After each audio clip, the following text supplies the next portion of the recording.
안녕하세요. 박창원입니다. 제가 그 48주 동안 사주 명리학 강의를 하는데 세부 목차에 대해서 간략 하나만 좀 설명을 드리겠습니다. 우선 지금 이제 제일 첫 달인 11월에는 사주의 구성 원리를 하는데 1주차 사주의 구성 원국 대운 연운 그랬는데요. 이 원국이란 말과 대운 연운이라는 것이 좀 구분이 돼야 됩니다. 원국은 설계도면이라고 보시면 됩니다. 이 사람이 이러이러한 걸로 구성되어 있다. 근데 대운이나 연운은 환경입니다.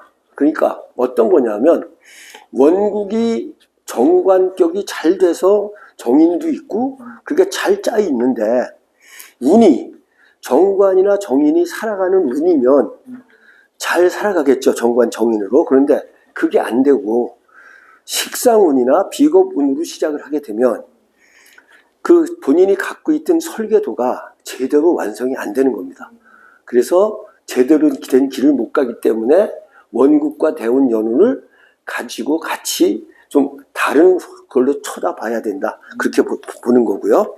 그 다음에 대운의 설정 원리는 대부분 많이 아시지만 이제 절기에서 절기까지를 하고요. 절기에서 순행이면 전절기에서 나한테서 후절기까지 가는 기간을 3으로 나눈 거고요. 전절기 역행으로 가는 사람은 전절기부터 제 생일까지 온 기간에서 10으로 나눠서 역행으로 갑니다. 그거는 뭐냐면 머리 30일인데 대운을 10개로 잡아서 1대운을 3으로 나눠서 1대운을 잡는 거거든요. 그래서 이제 그렇게 잡는 거다 그렇게 설명을 드리고요. 그 다음에 일간과 멀지의 중요성은 일간은 상당히 이제 어떤 기준으로서 중요한 거고요. 월지는 가장 큰 환경이고 가장 기본적인 환경, 내가 태어났을 때 온 환경이라 거기를 벗어날 수가 없습니다. 그래서 월지를 가장 크고 기본적인 환경이다 해서 그것으로 격도 삼고 하니까 이제 그런 걸 말씀드리고요. 원국 대운의 차이점은 아까고 말씀드린 그것이고 그렇게 넘어가시고요. 12월에 음양오행론을 보면 음양오행의 개념인데 자 음양은 뭐 크게 봐서 하늘과 땅, 뭐 남과 여, 뭐 일월 이렇게 좀 반대되죠. 반대지만 없으면 안 되는 즉 합이라는 개념입니다. 이성합이라고 보셔도 되죠. 그래서 이제 가장 큰 합이 갑을 또는 병정 이것이 가장 큰 합입니다. 서로 반대이기 때문에 그 다음에 그래서 음양오행은 서로 반대이나 가장 필요한 조건을 가진 것들 그래서 이성합 이런 게 음양이고요. 오행은 사회적인 질서나 인간적인 질서를 표현한 겁니다. 그래서 생극이라는 것은 이제 여기 음양오행에 생극 관계가 있는데 생은 모자 관계라고 생각하면 되죠. 모자 관계. 엄마가 자식을 위해서 한없이 생해주는 관계. 거기서는 어떤 목적도 없고 그냥 희생이 따르는 거죠. 희생. 근데 극은 아니죠. 극은 질서입니다. 질서. 이 세상에 살아가려면 질서가 있어야 되죠. 질서가 없으면 무정부 사회, 무질서한 사회가 될 테니까. 그래서 질서를 위해서 만들어 놓은 게 극입니다. 그래서 사주가 만약 생으로만 되어 있다. 그러면 오히려 무질서하게 사는 겁니다. 네? 그래서 저는 이제 가끔씩 그런 생각도 해보는데 성명학에서 극을 자꾸 없애고 생만 간다면 조금 좀 퀘스천 마크가 들죠. 왜냐하면 극이 없으면 그러니까 또 하나 말씀드리죠. 충이나 형이나 극이 없는 사주는 큰 일을 못합니다. 대통령이나 이런 장성이나 이런 사람들은 다 극이고 경찰청장 하려도 다 질서를 하는 거라 그런 게 있어야 되는데 오히려 그래서 태길이나 그런 것도 좀 이런 면을 좀 생각해 봐야 되겠다 이렇게 생각을 합니다. 그 다음에 이제 신살론 1월달에 가서 신살론을 하는데 신살은 이제 주요 길씨는 어떤 거냐면 이제 신살론으로 가면 주요 길씨는 주로 이제 학당귀인, 천을귀인 이렇게 좋은 역할을 하는 거고, 근데 좀 알아야 될 게 몇 개 있죠. 한 10개 이내 정도로는 꼭 좀 알아야 되는 거고, 그 다음에 이제 주요 흉신도 이제 알아야 되죠. 이를테면, 뭐, 주로 살로 표현되는데, 뭐, 탕화살, 뭐, 김은관살, 또는 뭐 양인살, 뭐 이런 것도 있겠지만 또 여러 가지 좀 나쁜 살, 뭐, 급각살이니 뭐 이런 것들, 이제 그런 것들을 좀 알아야 되니까 넣었고요. 그 다음에 11주체 12신살은 이제 아시다시피 12신살은 뭐냐 하면, 이제 12신살을 설명하는 게 아니라 12신살이 주로 어떤 걸 얘기하냐면, 내가 가면서 만나는 어떤 12신살의 환경이에요.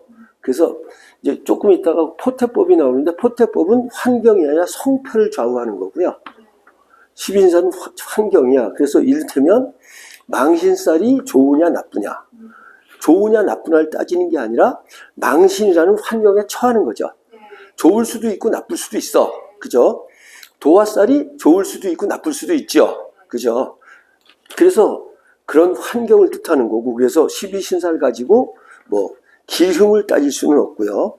12신살은 길흉을 따지는 거죠. 성패니까. 그죠?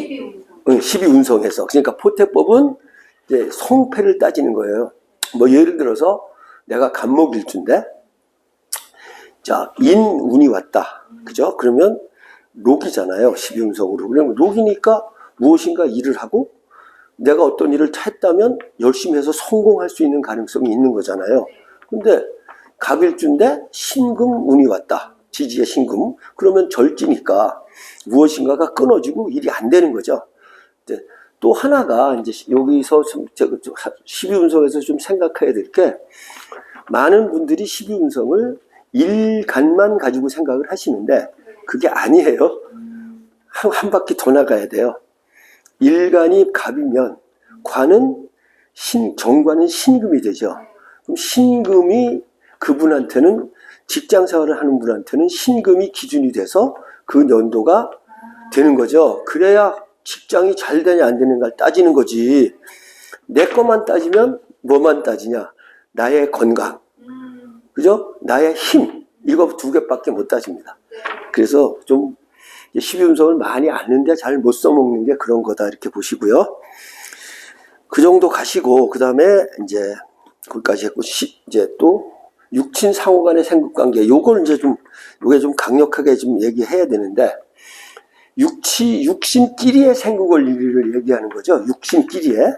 그리고 이제 진생, 가생, 진극, 가극은 이제 기문둔갑에 있는 그걸 갖다 좀 차용한 건데, 이제 이런 겁니다. 진생이라는 것은 진짜로 생하는 거, 가생은 가짜로 생하는 거. 그럼 이제 볼게요. 그 두 개만. 진생은, 자, 생은 이성이 생하는 게 좋은 거예요. 그래서 남자가 여자를 생할 때 진생이 되는 거고요. 그죠? 가생은 남자가 남자를 생하거나 여자가 여자를 생하거나 하면 생하는 게 아니야. 그냥 생하는 척만 하는 거지. 또 진극도 똑같죠. 남자가 남자를 극할 때가 진극. 즉, 뭐 이를테면 비겁이 편제를 극하면 그건 진극. 그죠? 비견이 정제를 극한다면 그건 가극이죠. 가극은 거의 합이죠. 그죠? 겉으로는 극하는 것 같은데 실제로는 안 극하는 거. 진극은 좀 전에 했던 대로 이렇게 하는 거. 그래서 상당히 좀 진짜가 들어가는 게 진짜 생이고 이제 진짜 극하는 거다, 그렇게 생각하시면 되고요. 이제 그거를 가지고 왜 봐야 되냐면 이런 거죠. 이를테면 이제 이 육친 간의 생극 관계를 알고 있으면 무엇이 이 사람한테 많고 무엇이 적구가 나오는 거죠. 인수가 많은 사람은 당연히 식상을 극하죠. 그러면 인수가 많은데 식상이 좀 적다, 약하다 싶으면 그 사람은 식상을 써먹을 기회가 없죠. 쉽지 않죠. 그래서 인수가 많은 분이 여성분인데 인수가 상당히 많아요. 그러니까 자식이 없어요. 그래서 자식을 낳을 수가 없는 거지. 인수 때문에. 이제 그런 거. 그 다음에 뭐 식상이 너무 많은데 관이 약해. 그러면 관이 치잖아요. 그러면 여자분이 그럴 경우에 운에서도 식상운이 들어오면 딱 그때 이혼합니다. 이제 그런 것들을 알기 위해서 이제 이런 걸 했던 거고요. 그래서 육친 상호의 생급 관계를 우리 뭐 목생화 화생토 하는 것처럼 뭐 제극인 인극식 뭐 이런 식으로 완전히 외워놔야 된다는 거죠. 그래야 사주를 볼 때 빨리 볼 수 있는 거죠. 이제 그런 걸 썼고요. 그 다음에 육신의 사회적 물질적 의미도 봐야 되고 인간적 가족적 의미도 봐야 된다. 이제 꼭 그렇게 봐야 된다는 거죠. 그 다음에 또 내려야 되는구나. 예. 이렇게 놓으면 요건 이제 그런 것들을 활용하는 걸 이제 사주에다 놓고 좀 써야 되죠. 그래서 봐야 되니까 예를 들어서 그 다음에 요 육친간 생극시 반작용이 아까 말씀드린 대로 뭐 인수가 많으면 식상이 극당해서 식상짓을 못하는 거. 또 뭐 비겁이 너무 많으면 여성인 경우 관이 나를 극하고자 하는데 대항을 합니다. 그래서 그럼 그걸 못하니까 남자가 이 여자를 극하지 못하니까 어떤 짓을 해요? 딴 여자를 찾아가죠. 그죠? 그래서 비겁이 많은 여성은 반드시 남편이 분점을 차린다고 되어 있습니다. 왜 분점? 그러니까 이제 그런 것들이죠. 그 다음에 요것도 이제 똑같은 거죠. 강자극, 약자시, 요런 것들에 대해서 좀 나름대로 좀 이렇게 신뢰를 가지고 설명할 것이다. 이렇게 보는 거고요. 그 다음에 격, 용신의 원리는 이제 격의 의미, 격의 활용인데, 이제 격은 아까 말씀드렸지만 이제 월지로 하는 거잖아요. 월지 이엔 격이 없다고까지 얘기를 하는데, 그만큼 월지가 중요하다는 거죠. 아, 요게 조금 잘못됐네. 요거는 조금 희신인데, 희신으로 쓴 것 같아. 그죠? 이제 그건 나중에. 자, 그래갖고, 어쨌든, 용신, 희신, 기신은 뭐 맛이 아는 거잖아요. 근데 이제 그것들이 어떤 역할을 하는 건지, 이거는 이제 그때 하면서 해야지, 여기서 어떻게 좀 못하고, 그 다음에, 다음에 하나 더 내려서, 이제, 여기서부터는 이제 종합 분식이고요. 그 다음에 뭐 똑같이 이제, 뭐 조금씩 하나씩 늘려간 거죠. 그죠? 요걸 이렇게 했을 때 여기까지 알 때는 이렇게 하고, 또 여기까지 알면 이렇게 되고, 이제 이렇게 되고, 이제 내정법인 일직내정법 강및 활용인데, 이제 일직내정법은 이제 박일우 선생께서 이제 하는 건데, 요거는 일종의 전법이면서 또 다른 건 뭐냐면, 현재 이 사람의 입장이 나와요. 현재 이 사람의 위치, 어떤 삶을 살고 있는가. 까지 나오는 거예요. 왜 왔는지와 현재 이 사람이 어떤 형편에 있는가.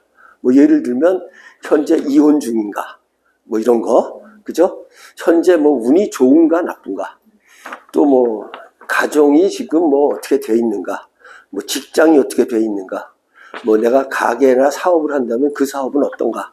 이런 정도까지 나오는 거라 요거를 써먹으면 상당히 좋겠다 이렇게 보죠. 그래서 이제 여기까지고 이제 실전사주 풀이니까 여기까지인데 이제 제가 여기서 이제 좀 주장하는 건 이런 거죠.